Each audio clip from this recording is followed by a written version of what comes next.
Тапқыр қоян ертегісі. Бірде орманда аңдардың патшасы арыстан бәйге жариялапты. Ол бір қазан суды қайнаттырып, осы суды кім ішіп қойса, көп сыйлық берем деген шарт қойыпты. Көп сый-сияпаттан дәмеленіп, бақтарын сынап көргісі келген аңдар бірінен соң бірі келеді. Қанша өжеттенсе де, олардың қай-қайсысының да қайнап тұрған суды ішуге батылдары бармапты. Ең соңында ойнақтай басып қоян келеді.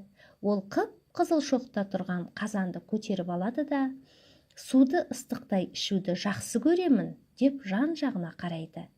Ендеше іше ғой дейді аңдар аң-таң қалып.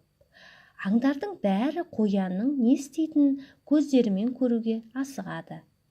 Қоян ұзыннан ұзақ қаз-қатар тізіліп тұрған аңдарды жағалай жүріп, «Мінекей достарым, мынау ыстық су, көздеріңмен көріңдер, сенбестік танытып жүрмеңдер» деп бас-басына көрсетіп шығады.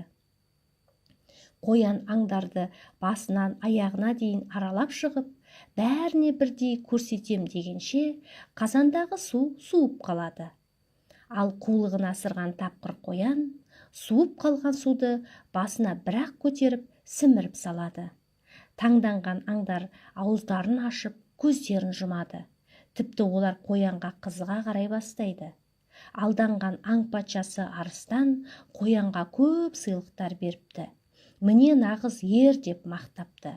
Сөйтіп, небір айлалы аңдардан асып түскен тапқыр қоян көп сыйлыққа ие болып, қуанышы қойнына сыймаған екен.